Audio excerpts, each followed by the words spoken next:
আচ্ছা, সরি ওই পিপিটিটাতে একটু প্রবলেম হচ্ছে, দেখানো যাচ্ছে না, ওই জন্য আমি আমার ডিরেক্ট ফোনের হোয়াটসঅ্যাপটা থেকে প্রজেক্ট করলাম। তো দেখতে পাচ্ছ কি ওখান থেকে? লেখাটা ছোট ছোট হয়ে গেছে অনেক। দেখে পরে দিয়ে দেওয়া হবে, তখন অসুবিধা হবে না। আজকের প্রেজেন্টেশনটা ছোট অনেক। Dementia and other personality disorders in the LLE. তার মধ্যে আদার পার্সোনালিটি ডিসঅর্ডার্স নিয়ে খুব বেশি আমি ডিটেলে যাব না, অতটা তোমাদের দরকার নেই। জাস্ট ডিমেনশিয়াটা একটু ডিটেলে বলছি। ডিমেনশিয়ার মেন যে দুটো কারণ, সেনাইল ডিমেনশিয়া এবং অ্যালজাইমার্স ডিজিজ, এই দুটো নিয়ে আমরা মেনলি ডিসকাস করব। খুব বড় প্রেজেন্টেশন নয়, তাড়াতাড়ি শেষ হয়ে যাবে আজকে। তোমাদের এরপরে যে ডার্মা ক্লাসটা আজকে হবে না, এটা যদি তোমরা একটু আগে আমাকে বলতে, তাহলে আজকে আরও একটা টপিক নিয়ে করে নেওয়া যেত, কিন্তু সেটা আমি অনেক পরে জানলাম। প্রথম কথা হচ্ছে, what is dementia? It's a global impairment of cognitive function and it is typically progressive and non reversible. এখানে আমরা আগের ক্লাসে যেটা পড়েছিলাম ডিলিরিয়াম, সেটার সাথে যদি কম্পেয়ার করো, ডিলিরিয়ামটা প্রোগ্রেসিভ হয় না ইউজুয়ালি, শর্ট পিরিয়ডের জন্য হয়, একটা স্টর্মি কোর্স হয়, তারপর পেশেন্ট যদি বেঁচে থাকে আস্তে আস্তে আবার ওটা রিকভার করে যায়। এখানে কিন্তু it will be steadily progressive. The rate of progress may be first, may be very slow, but it will be progressive nonetheless. And it is non-reversible. This is very important, and this makes it of the most sinister significance. Dementia একবার শুরু হলে সেটাকে reverse করিয়ে দেওয়ার মতো চিকিৎসা এখন অবধি আবিষ্কৃত হয়নি।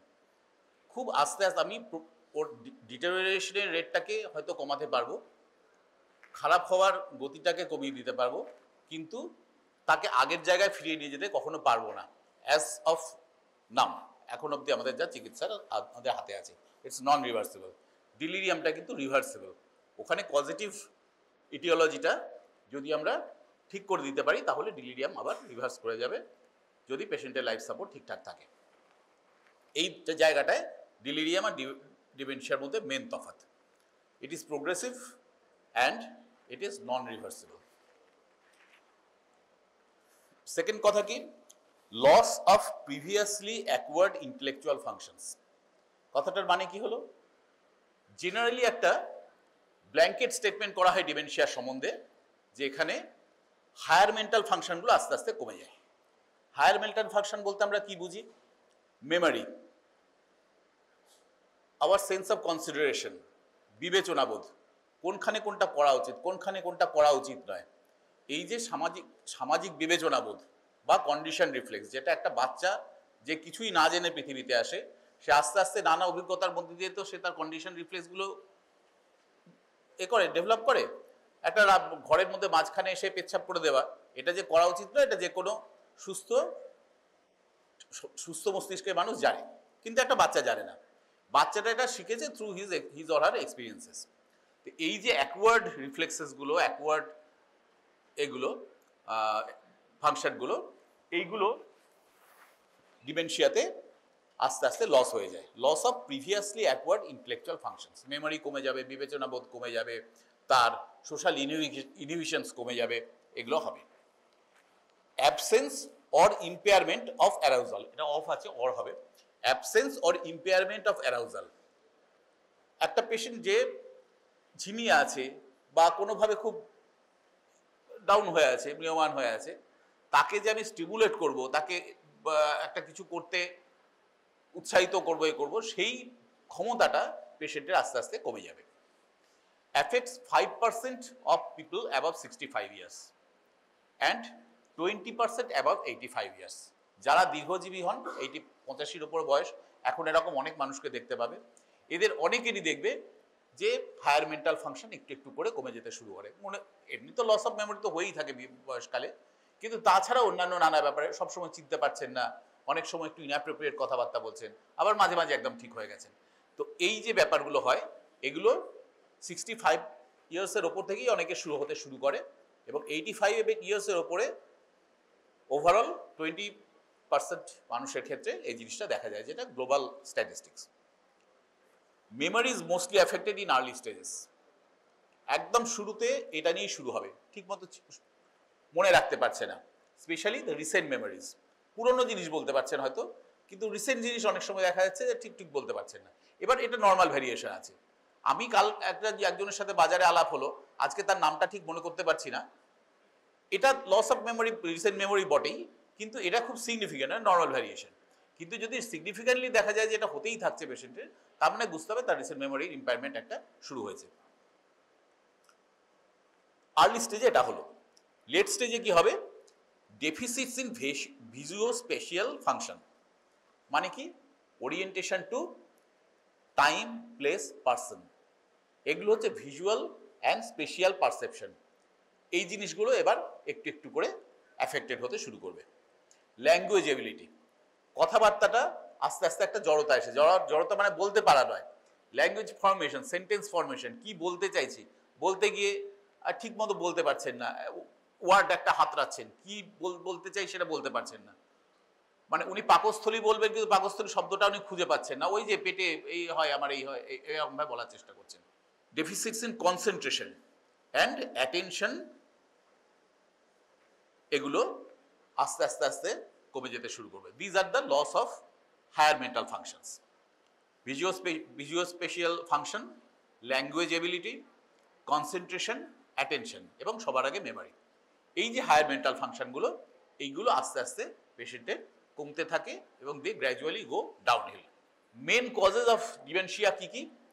অনেক কারণ আছে, তারপরে আমরা একটা টেবিল আছে সেটা বলছি। মেন কারণ যে দুটো মাথায় রাখতে হবে, বা তোমাকে পরীক্ষায় যদি কেউ কোনো এক্সামিনার জিজ্ঞেস করে, যেটা তোমাকে বলতেই হবে, সেটা হচ্ছে দুটো। একটা হচ্ছে senile dementia and the other is Alzheimer's disease. Alzheimer's disease very important, পত্রপত্রিকা সব জায়গায় দেখতে পাবে, এ নিয়ে সিনেমাও হয়েছে, বাংলাতেও হয়েছে, হিন্দিতেও হয়েছে, ইংরেজিতে তো হয়েইছে। Alzheimer's disease is a all pervading disease all over the world in the elderly nowadays. এটাকে একটা সাইলেন্ট এপিডেমিকও বলা হয়, কারণ এল্ডারলি বিষয়ে যত মানুষের লাইফ এক্সপেক্টেন্সি বেড়ে যাচ্ছে, তত দেখা যাচ্ছে এল্ডারলি মানুষদের মধ্যে অ্যালজাইমার্স ডিজিজের প্রাদুর্ভাবটা বেড়ে যাচ্ছে। It develops gradually.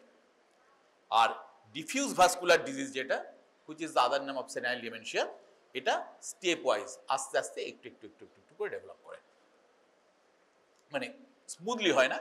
কিছু একটা জিনিস কিছুদিন চলে গেল, তারপর দেখা গেল আরেকটা ফাংশন কিছুদিন বাদে আবার কমে গেল, তারপরে কিছুদিন হয়তো পেশেন্ট ওই অবস্থাতেই আছে বা কিছুদিন একটু ইমপ্রুভ করেছে, তারপর দেখা যাচ্ছে আবার একটা ফাংশন যেন অনেকটা ইম্পেয়ার হয়ে গেছে।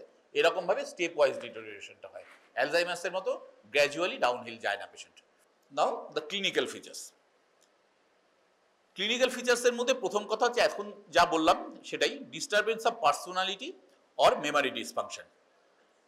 এই ক্ষেত্রে একটা জিনিস মনে রাখতে হবে, you have to interview both the patient and the care giver. কারণ পেশেন্ট সব কিছু বলতে পারবেন না যে আমার এই হচ্ছে, আমার ওই হচ্ছে, সেই হচ্ছে। অনেক সময় শুরুর দিকে পেশেন্ট একটু মোড অফ ডিনায়ালে থাকেন, বাড়ির লোক বলতে পারছে যে উনি মনে রাখতে পারছেন না, বা উনি এই করে ফেলছেন, উনি ওই করে ফেলছেন, পেশেন্ট বলছে না না আমার তো কিছু হয়নি, ওরা সব এরকম বলে, একটা মোড অফ ডিনায়ালের মধ্যে থাকে। কিন্তু সেই জন্যেই বাড়ির আত্মীয় স্বজন হোক বা তিনি যদি কোনো একা থাকেন, তার যারা কেয়ার গিভার, তাদেরকেও সঙ্গে আনতে হবে এবং তাদের কাছ থেকে শুনতে হবে যে ভদ্রলোকের অ্যাকচুয়াল, বা ভদ্রলোক বা ভদ্রমহিলা অ্যাকচুয়ালি কি হচ্ছে, কি প্রবলেমগুলো হচ্ছে। Simple bedside test, for example MMAC, these are useful in assessing the nature and severity of the cognitive function. A more intensive neuropsychological assessment may be needed. কেন না, হায়ার মেন্টাল ফাংশনটা ঠিক কিভাবে কমছে, তার গতিটা কীরকম, এটাকে যদি আমি একটা কোয়ান্টিফিকেশন করতে চাই, তাহলে একটা নিউরোসাইকিয়াট্রিক অ্যাসেসমেন্ট করতে হবে। তার অনেকগুলো টেবিল আছে, অনেক রকম কোশ্চেনিয়ার আছে, সেগুলো তোমাদের না জানলেও চলবে, পরবর্তীকাল লাগবে। Exclude a focal brain lesion by determining cognitive disturbances in more than one area. যদি এক একটা কগনিটিভ ফাংশনের জন্য তো ব্রেনে এক একটা এরিয়া মোটামুটি ডেজিগনেটেড থাকে, যেমন ধরো ল্যাঙ্গুয়েজের ব্যাপারটা আমাদের টেম্পোরাল লোব, ব্রোকাস এরিয়ার আশেপাশে, ওই জায়গায় ব্রোকাস এরিয়া, ওয়ার্নাইক্স এরিয়া, এগুলো হচ্ছে ল্যাঙ্গুয়েজ ফাংশনের সাথে জড়িত। সেরকম আবার মেমোরি ইত্যাদি এগুলো হয় ফ্রন্টাল লোব থেকে। তো এরকম আমি যদি একাধিক জায়গায় একাধিক কগনিটিভ ফাংশন এফেক্টেড হয়েছে বলে অ্যাসেস করতে পারি, তাহলে বুঝবো যে প্রবলেমটা একটা জায়গায় নয়, ব্রেনের দুটো তিনটে জায়গায় প্রবলেমটা হয়ে আছে। সেক্ষেত্রে বোঝা যাবে যে এটা কোনো ফোকাল নিউরোডেফিসিট নয়। ফোকাল নিউরোডেফিসিট মানে সেটা কোনো স্পেসিফিক ডিজিজ থেকে হয়েছে, সেটা ডিমেনশিয়া থেকে হওয়া খুব আনলাইকলি। একটা কোনো টিউমার আছে বা কোথাও একটা ক্রনিক সাবডিউরাল হেমাটোমা জমে আছে, সেখান থেকে চাপ পড়ে সেই জায়গার ফাংশনটা কমে গেছে, সেটা রিমেডিয়েবল একটা ব্যাপার। কিন্তু ডিমেনশিয়াটা ডিফিউজলি গোটা ব্রেনটাকে একটু একটু করে এফেক্ট করছে, সেটা রিমেডিয়েবল নয়। কাজেই ফোকাল কিছু পাচ্ছি কিনা, focal deterioration of cognitive function আমি পাচ্ছি কিনা সেটা প্রথমে এক্সক্লুড করে দিতে হবে, যে আমি দুটো তিনটে জায়গায় দুটো তিনটে ফাংশনকে আলাদা আলাদা করে ইম্পেয়ারমেন্ট দেখতে পাচ্ছি, মানে দুটো তিনটে জায়গা আলাদা করে অ্যাফেক্টেড হয়েছে। That goes more in favour of a dementia. Mental state assessment is important to seek evidence of depression. এই সমস্ত পেশেন্টদের বিশেষ করে যখন তারা একটু এগিয়ে গেছেন রোগের দিকে, তখন ডিপ্রেশনটা খুব কমন হয়ে যায়। বিশেষ করে যারা এল্ডারলি পার্সন, বাড়িতে আত্মীয় স্বজন সেভাবে থাকেন না, ছেলে মেয়ে থাকেন না, হয়তো একাই থাকেন, বা স্ত্রী থাকেন, বা স্ত্রী তার স্বামী থাকেন, তিনিও হয়তো অসুস্থ, মাল্টিপল কোমরবিডিটিস, কেয়ারিংটা সমস্যা, এইসব নিয়ে নানা রকম, তিনি বুঝতে পারছেন যে আমি মনে রাখতে পারছি না, তিনি আগে হয়তো লেখালেখি করতেন, ছবি আঁকতেন, এখন সেটা করতে পারছেন না ঠিক মতো, এইসব নানা কারণে পেশেন্টের মধ্যে ডিপ্রেশন তৈরি হয়। সেই ডিপ্রেশনটা আছে কিনা সেটা অ্যাসেস করা খুব জরুরি এই সমস্ত পেশেন্টের ক্ষেত্রে। এরপর হলো causes of dementia. Causes of ডিমেনশিয়াতে প্রথম কজ হচ্ছে ভ্যাসকুলার, যেটা আমরা বললাম সিনাইল ডিমেনশিয়া। এই কজগুলো টাইপ, কমন, আনইউজুয়াল আর রেয়ার, এই তিন ভাগে এই টেবিলটাতে ভাগ করা আছে। এটা ডেভিডসন থেকে নেওয়া, তোমরা ডেভিডসন দেখলে এটা পেয়ে যাবে, জাস্ট তাও আমি একটু জাস্ট এক্সপ্লেন করে দিচ্ছি। ভাস্কুলার কজগুলোর মধ্যে কমনেস্ট হচ্ছে সিনাইল ডিমেনশিয়া, যেটা বললাম, এটা হচ্ছে diffuse small vessel disease. MRI করলে দেখা যাবে ব্রেনের বিভিন্ন অংশে স্মল ভেসেল ইম্পেয়ারমেন্ট হয়ে আছে, এবং তার যেগুলো স্ট্রাকচারাল যে চেঞ্জেস যেগুলো দেখতে পাওয়া যায় সেগুলো দেখতে পাওয়া যাবে। আনইউজুয়াল ভ্যারাইটি কি? অ্যামাইলয়েড অ্যাঞ্জিওপ্যাথি আর মাল্টিপল এম্বোলাই।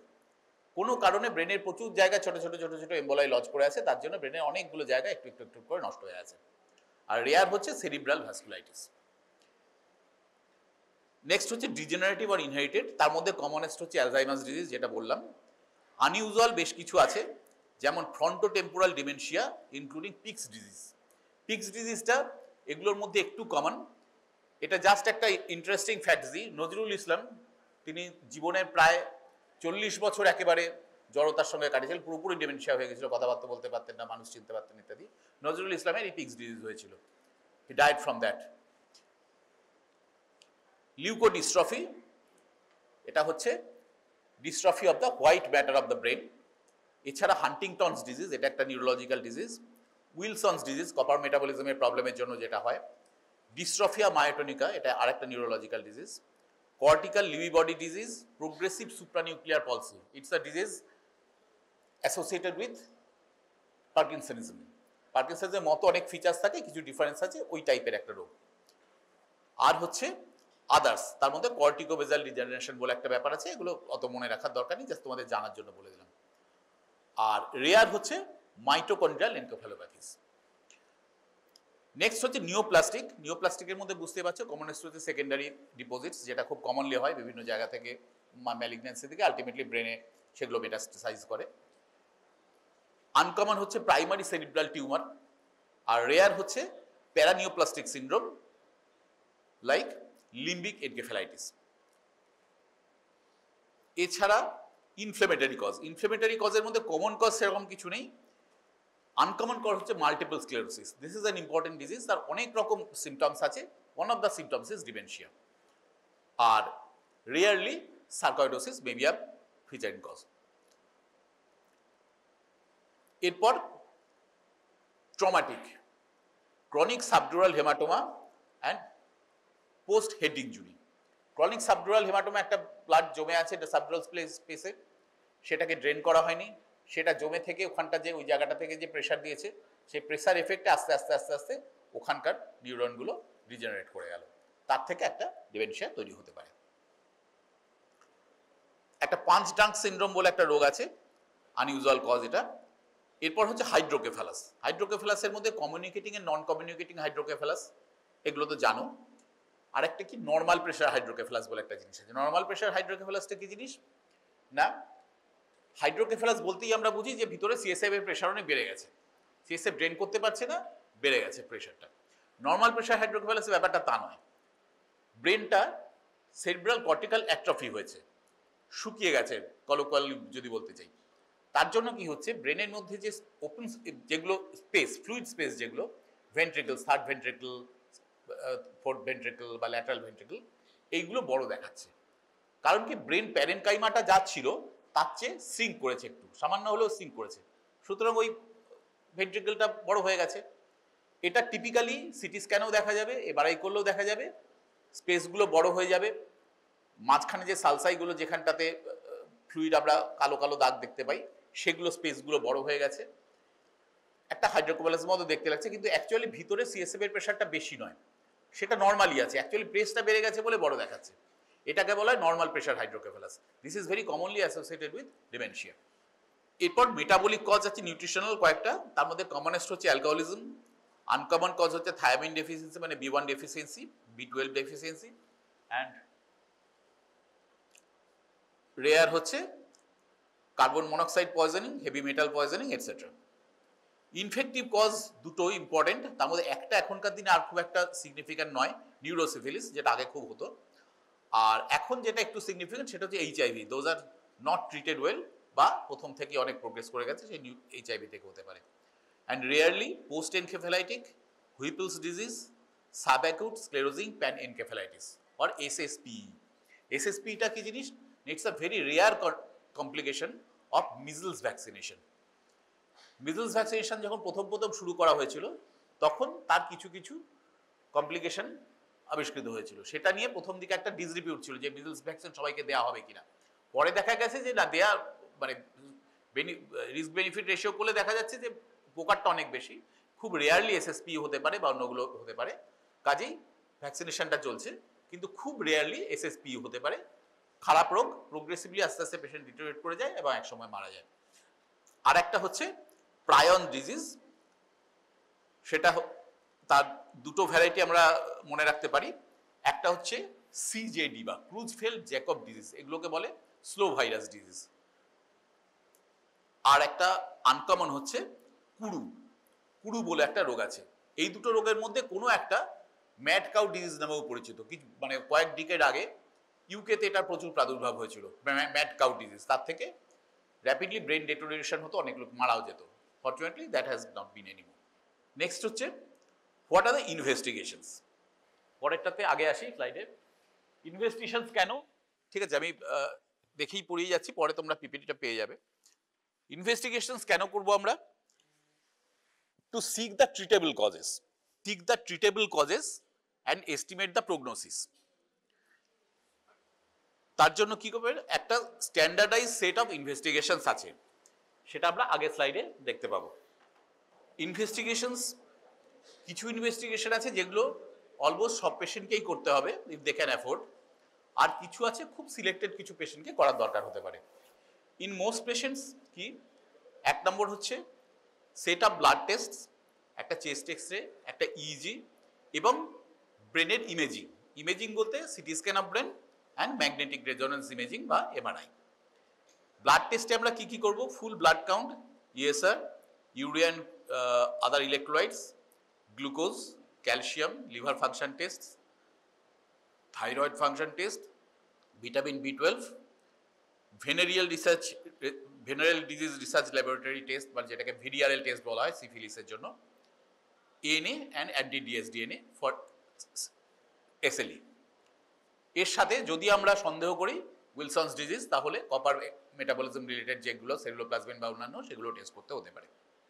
আচ্ছা, আর সিলেক্টেড পেশেন্টসকে লাম্বার পাংচার করার দরকার হতে পারে, এইচআইভি সেরোলজি করতে হতে পারে, বা যদি স্লো ভাইরাস ডিজিজ হয় সেক্ষেত্রে ব্রেন বায়োপসি করার দরকার হতে পারে। ইমেজিংটা কেন আমরা করব? To exclude the treatable structure listen.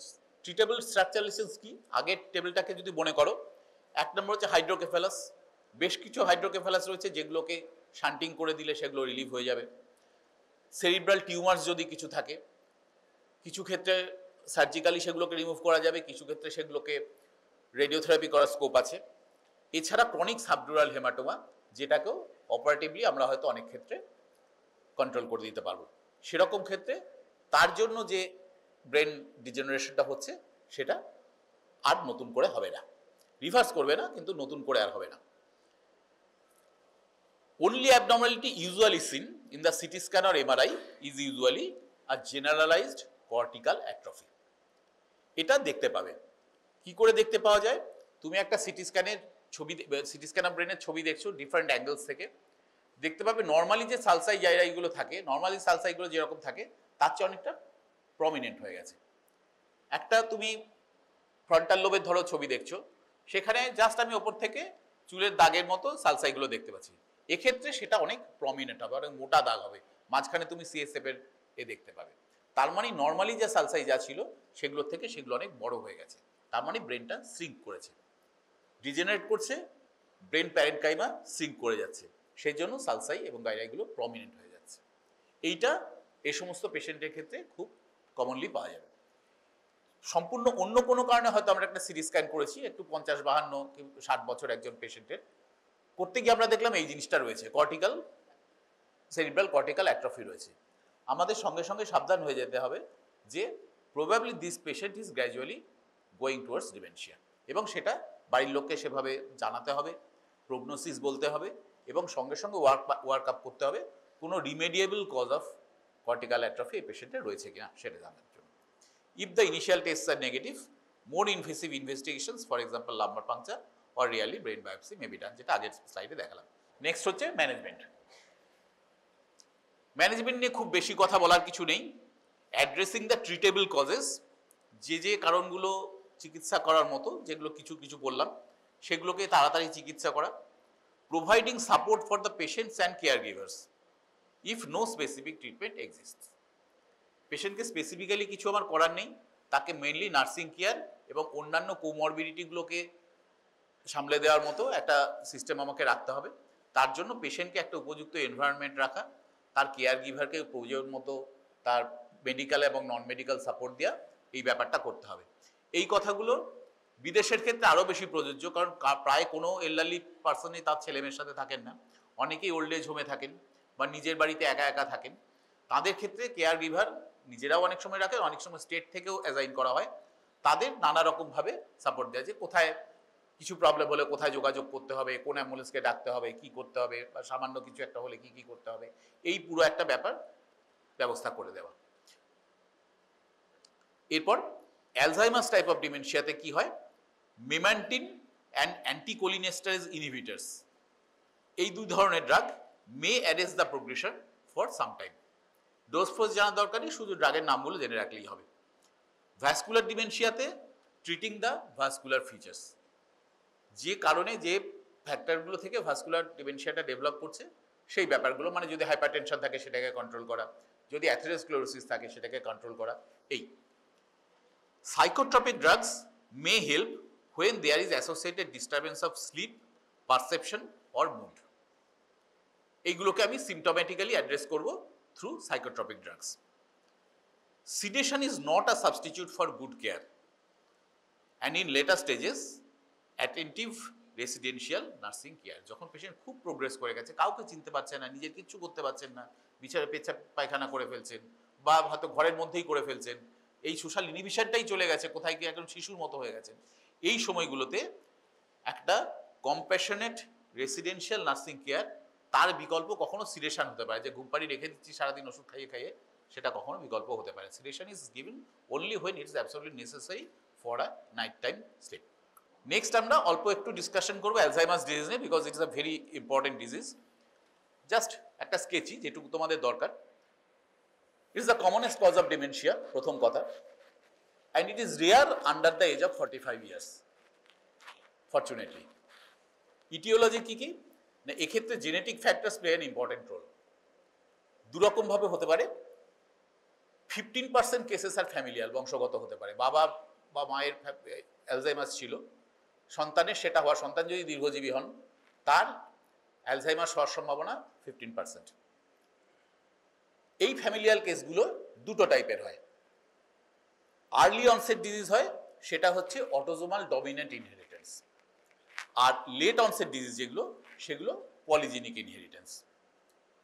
The brain is macroscopically atrophic, যেটা বললাম, শুকিয়ে যায় আস্তে আস্তে, সালসাই গাইরাগুলো প্রমিনেন্ট হয়ে যায়, ভেন্ট্রিকলগুলো প্রমিনেন্ট হয়ে যায়, ভেন্ট্রিকল বেশ গোল গোল হয়ে গেছে, আগে এমনি নর্মাল মানুষের মতো স্লিট লাইক নয়।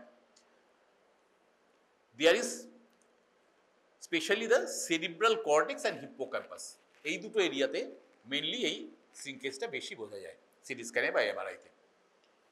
হিস্টোলজিক্যালি এটা খুব ইম্পর্টেন্ট, এটা তোমাদের পরে যখন পিজি এন্ট্রান্স দেবে তখন এটা খুব কমনলি এমসিকিউ কোশ্চেনও দেওয়া হয়। সেটা হচ্ছে histologically there is presence of senile plaques and neurofibrillary tangles found in cerebral cortex. এই দুটো টার্ম মনে রাখতে হবে, senile plaque R neurofibrillary tangles. These two are histochemical milestone of Alzheimer's disease. ঠিক আছে,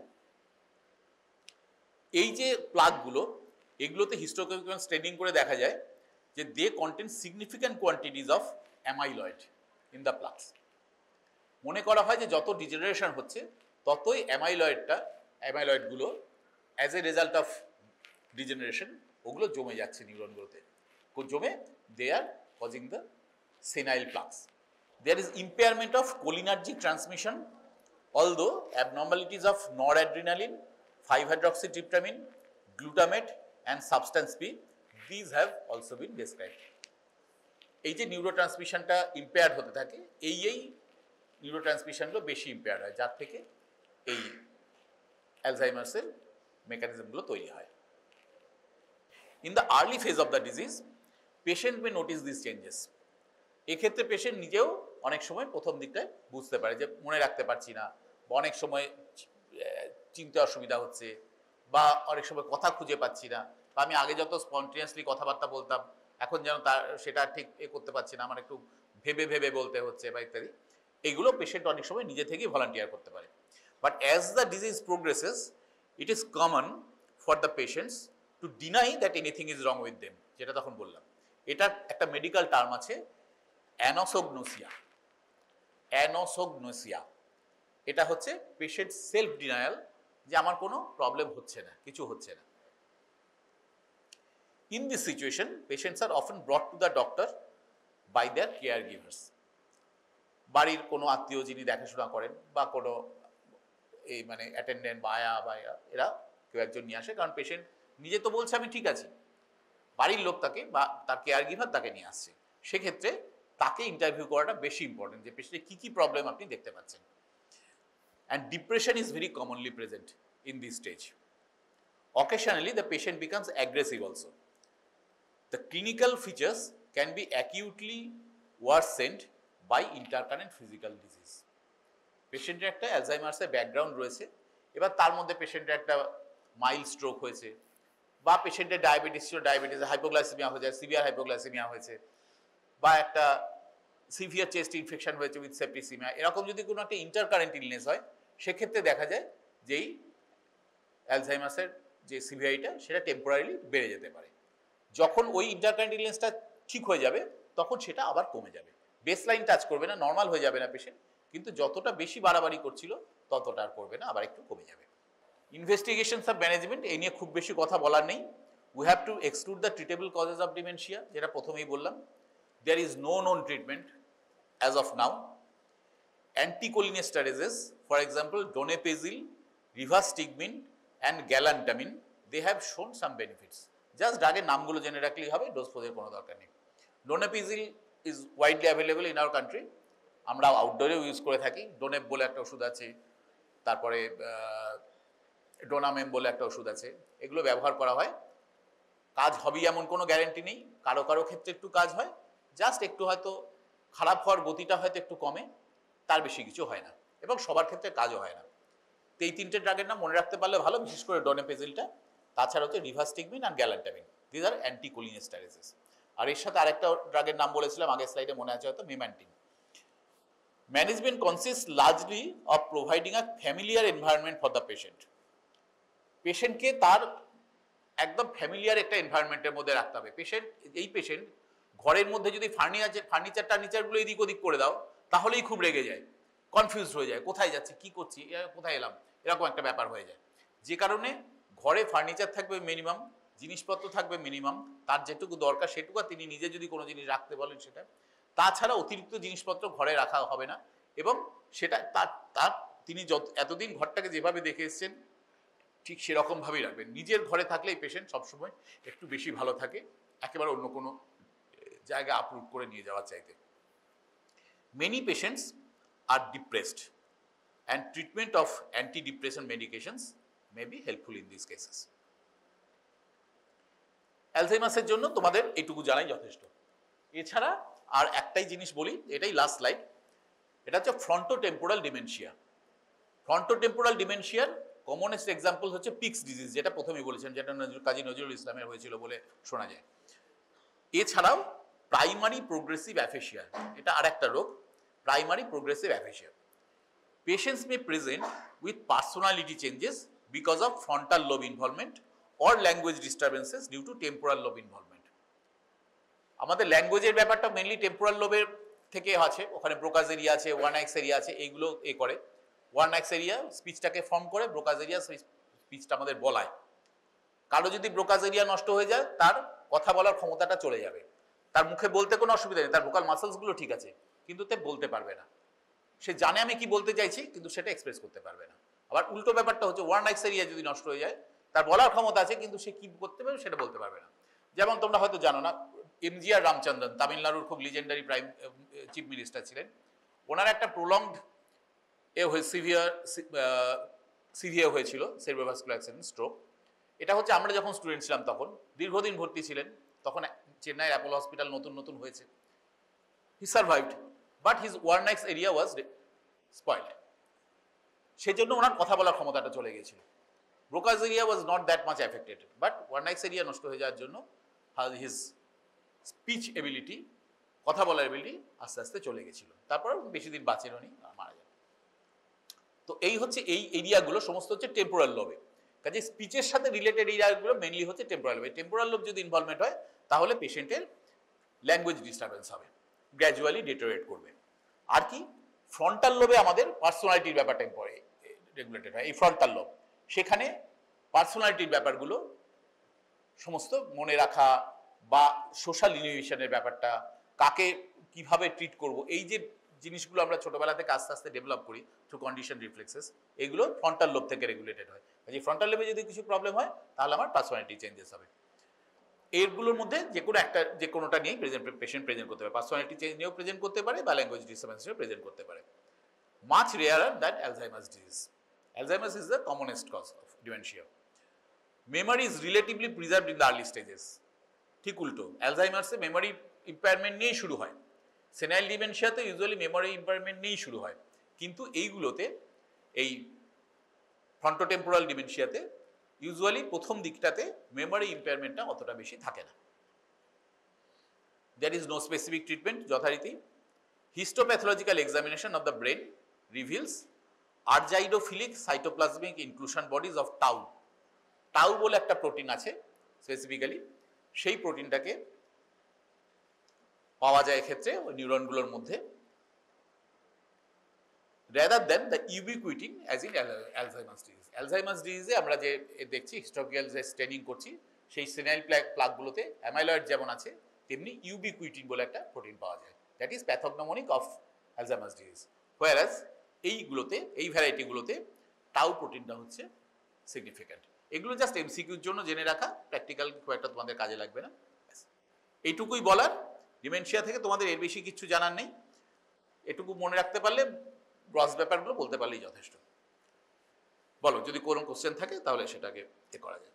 লং কেসে বা শর্ট কেসের সময় কোশ্চেনিংয়ে যদি এই জাতীয় কিছু প্রশ্ন হয়, মেইনলি সেটা ডিলিরিয়াম থেকে হবে, কারণ কোশ্চেনটা আসবে ফ্রম, তুমি যখনই প্রথমে orientation to time, place and person বলবে, পেশেন্ট অ্যালার্ট, কনসাস, কোঅপারেটিভ বলবে, তার থেকে এক্সামিনার তোমাকে সেই কোশ্চেনগুলোতে নিয়ে যেতে পারে, মেইনলি ডিলিরিয়ামে। এবার ডিলিরিয়াম নিয়ে এটা ওটা জিজ্ঞেস করতে করতে তখন যদি ভিসাভিস তোমার এই ডিমেনশিয়াতে চলে আসে, তুমি ক্রনিক কিছু কন্ডিশনের কথা জানো কি, যেটা গ্র্যাজুয়ালি প্রোগ্রেসিভ হয় বা ইত্যাদি হয়, তখন তুমি এতে এলে what are the common causes, কী নিয়ে প্রেজেন্ট করে, কিভাবে তুমি সেনাইল ডিমেনশিয়া বললে, অ্যালজাইমার্স বললে, আর কি কারণ হতে হবে, তুমি কিছু নিউট্রিশনাল কজ জানো কি যার থেকে ডিমেনশিয়া হতে পারে, তুমি বললে উইলসন্স ডিজিজ বললে বা ভিটামিন থাইমিন ডেফিসিয়েন্সি বললে, এগুলো বললে।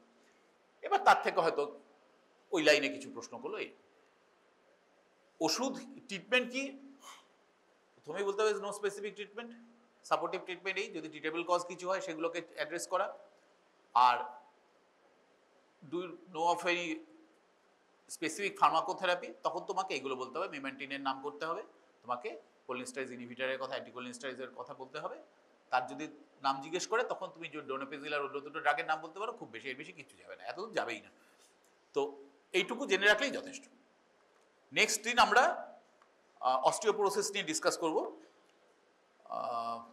আমি নেক্সট মঙ্গলবার থাকছি না, আমি একটু ছুটি নিয়েছি, পরের মঙ্গলবার ক্লাস করবো। আমি পরে নেক্সট মঙ্গলবার আমি দেখছি যে আমার পরে যার থিওরি ক্লাস নেওয়ার আছে, আমি জানি না কে তা নেবেন, তিনি যদি সামনের মঙ্গলবারটা নিয়ে নেন তাহলে ক্লাস হবে, না হলে সামনের মঙ্গলবার অফ যাবে, তারপরের দিন আমি ক্লাস নেব।